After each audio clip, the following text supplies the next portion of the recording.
Episode 48 na po tayo ng magandang dilag araw ng Huwebes mga kapuso, August 31, 2023 na masmasan itong si Luisa no, natauhan siya dahil napagtanto niya na hindi pala kaaway yung kanyang sinasakal at talagang nasakal itong si Gigi no. Ngayon sabi niya, ano po ba yung napaginipan ninyo? Sabi naman ni Luisa no, nasa madilim na lugar ako tapos dumating yung si Magnus. Para bang nag-iimpyerno muli yung buhay ko. Sobrang nanlilisik ang mga mata niya. Tapos dumating yung mga lalaki na gusto nga manakit sa akin. Gustong gusto niya akong patayin. Pati ikaw Gigi. Sabi naman ni Gigi no, pues tapos na po yun. Nay, nandito po kayo. Nandito po ako sa harapan ninyo. Ang tagapagligtas ninyo, ligtas po kayo dito. Kaya wala na po kayong dapat pang alalahanin. 1 month later no, ayan, nagsasagawa pa rin ng therapy itong si Luisa at nagkaroon naman ng magandang feedback no, ayon sa doktor niya. Dahil ang sabi ng doktor, basta't continuous lang daw ang therapy niya at nasusunod ang pag-iinom ng gamot, nasa tamang oras. Syempre healthy lifestyle pa rin, di ba, ang kailangan at dapat iwas siya sa mga stress. Sabi naman ni Gigi, ano po ba yung dapat kong gawin? Sabi ng doktor, yung mga hilig niya, yung mga paborito niya, kung ano ba yung mga gusto niya nung kasama ka, yun ang gawin mo. Yun ang dapat mong ipakita sa kanya. Sabi naman ni Gigi no, alam ko na po ang dapat kong gawin, doktora. Pabuti na lang talaga, beauty and brain ang peg ko. Kaya kayang-kaya ko na tong gawin. So siya na ang bahala doon, di ba? Kayang-kaya niya nang gawin yan para sa nanay niya. Ayan no, kasi nga ang nanay niya talaga na nakaka-recover na naman na, di ba? Binabalikan lang ng doktora yung mga pangyayari, yung mga nangyaring yun, kung ano yung mga kinatatakutan niya, tapos ino-overcome niya yun, di ba? Para malabanan yung takot na nararamdaman. Samantala, sumunod na eksena no, meron pa surprise itong si Greta. Yun pala, binilhan niya ng bagong sewing machine at nagustuhan naman to ng nanay niya. Sabi naman ni Greta, nabalitaan ko po kasi kay Gigi na mahilig po kayong manahi. Yan daw po ang hilig ninyo. Sigurado naman po nagustuhan nyo ito. Ayan, at nagustuhan talaga itong Luisa at talagang nagpapasalamat siya no. Sabi naman ni Greta, alam nyo po, dapat lang po talaga yan. Dapat good vibes lang palagi para hindi tsaka, di ba? Para iwas nega. Sabi naman ng nanay niya, paano mo nalaman yung katagan yan? Kami lang dalawa ni Gigi ang nagsasabi niyan. So sabi naman ni Gigi no, naalala niya yung sabi ng doktora no, na kailangan puro positive lang makita ng nanay niya. Sabi naman ni Gigi, kasi po lagi po kasi kami nagkakasama ni Gigi, kaya kumbaga nahawa na ako sa lifestyle niya, sa mga galaw niya. Samantala, pagbalik niya ng kwarto, bibigyan niya na sana ng merienda sa papainumin niya na ng gamot. Nagulat siya dahil nananahi pala ng damit yung nanay niya.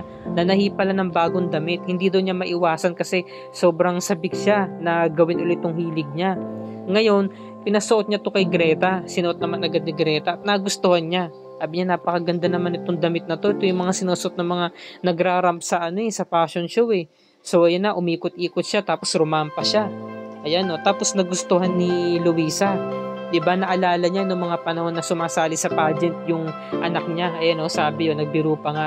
Ang tunay na kagandaan na hindi lamang sa paglabas ng pintuan, 'di ba? So nagtawanan sila diyan, no, palakpakan sila. Na-recall niya, 'di ba? Naalala pa naman niya. Malinaw pa yung isipan ni Luisa. Tapos sabi naman ni Greta, anak ko, nagustuhan niyo po ano pong klaseng ngiti yan? O sige nga po, ulit ako, rampa ulit ako. Tapos nung umikot si Greta, bigla siyang natumba, na out of balance siya. Kaya nag-alala si Luisa na nung balik sa kanya yung mga alaala na binaril si Gigi at bigla na lang siya natumba sa lupa, diba? Kaya natakot siya na nung balik na naman yung trauma niya, lumapit siya kay Greta, hinawakan niya mga mukha nito no, tinakpan niya ang ulo. Sabi niya, wag po si Gigi, ako na lang ang kunin ninyo, wag niyong patayin ng anak ko. Nagkagulo na.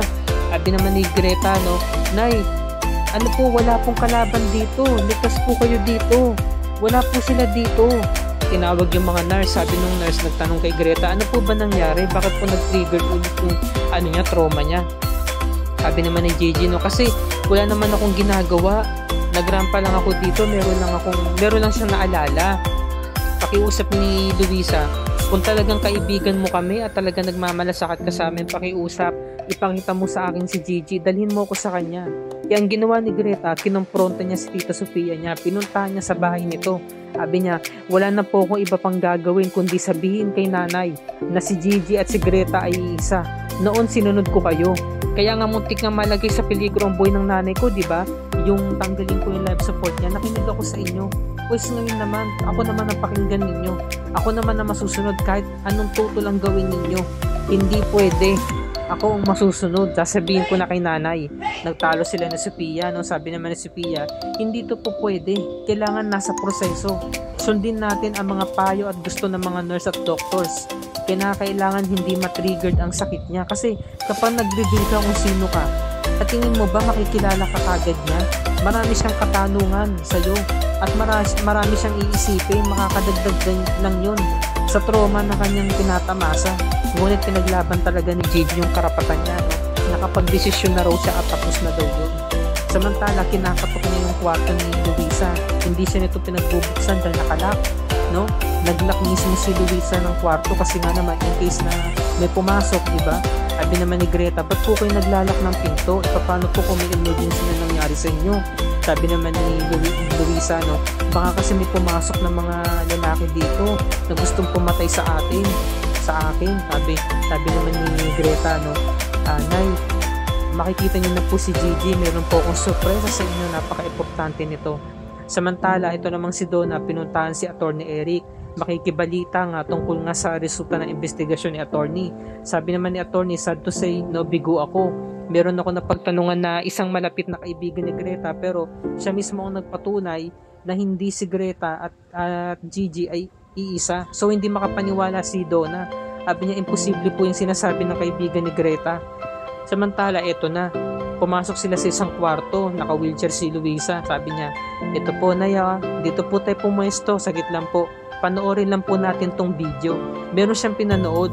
Very smart dito si Gigi, buti na lamang talaga kinunan niya ng video, no? Yung mga panahon na hindi pa siya na-operahan. Para nga naman meron siyang ebidensya. Ito pala yung ebidensya na meron siya, di ba? Na pruweba na magpapatunay na siya nga si Greta at si Gigi ay iisa. Hindi pala to alam ni Sophia.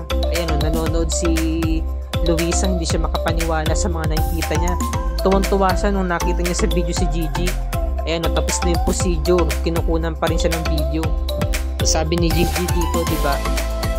Talaga nag-makeover na yung ganda ko, nag-level up na. Sobrang saya ko talaga, lumuha siya, sabi ng doktor, no? Ba't ko umiiyak? Hindi ka ba masaya sa resulta? Sabi ni Gigi, no? Masayang-masaya po ako, Dok. Nag-aalala lang po ako kasi baka hindi po ako makilala ni nanay. So, yun, no? Sobrang ganda niya na. So, sabi ni Luisa, no? Kung ganun, ikaw si Gigi ang anak ko. Opo, Nay. Samantalang kung si Donna, no? Pinagpipilitan pa rin talaga, no? Na tama yung theory niya. Hindi daw siya nagkakamali. Sabi naman ni Attorney, pasensya ka na Donna kung nabigo kita, pero wala naman tayong pinangahawakan na matibay na ebidensya eh. Sabi naman ni Donna, no? At wala rin namang ebidensya na na hindi ako nagsasabi ng totoo. Basta po naniniwala po talaga ako na si Greta at si Beshi ay iisa. Talagang pinaglalaban talaga ni Donna, no? Samantalang kung si Luisa, sobrang tuwa niya at talagang nagtatanong siya paano nangyari.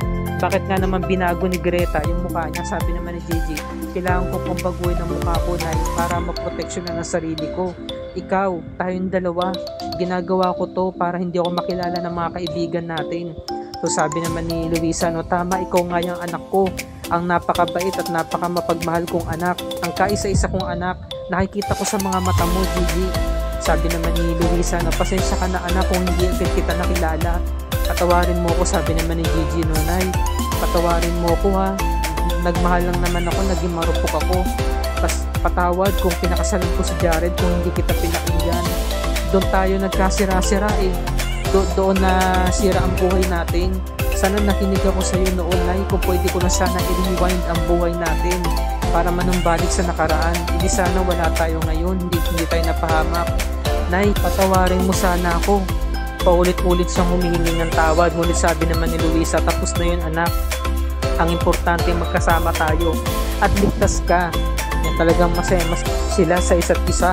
Talagang pinapangako ni Gigi nun na poproteksyonan niya ang nanay niya kahit anong mangyari. At talagang hihingi siya ng tawad, ng ilang beses mapatawad lang siya ng nanay niya. Kaya ito na yung pagkakataon para bumawi siya ng gusto, no, para sa nanay niya dahil nga sa mga nangyari. Kaya ngayon talagang babangon sila, lalaban sila at talagang humahagulgol ng pag-iyak tong si Gigi at sinasambit niya dito, miss na kita nanay, sobra. At ito na yung pagpapatuloy, no, ng episode para bukas mga kapuso, araw ng Biyernes. Episode 49 na tayo, September 1, 2023. Patuloy pa rin talaga nagre-recover itong si Luisa, no, at talagang gagawin ni Gigi ang lahat para sa nanay niya. Samantalang kinumpronta siya ni Tita Sofia niya na para bang nakikinig na nga itong si Gigi sa nanay niya na huwag na sanang magiganti. So para bang umuurong na itong si Gigi, no, or Greta B sa paghihiganti nila. Samantala yung pag-uwi niya, nagkaroon ng bad news dahil ito palang si Luisa ay tumakas sa bahay at nawawala ito ayon nga sa mga katulong. Dahil nakakita siya ng sinisiga ang mga tuyong dahon. Nag-trigger sa kanya, naalala niya yung mga panahon na sinulog siya. Kaya nagwala ito dahil nga sa trauma at nakalabas ito. Ayan, nasa kalsada siya ngayon, nawawala siya. So, meron nakakita sa kanya. Tingin ko talaga si Atty. Eric to, mga kapuso.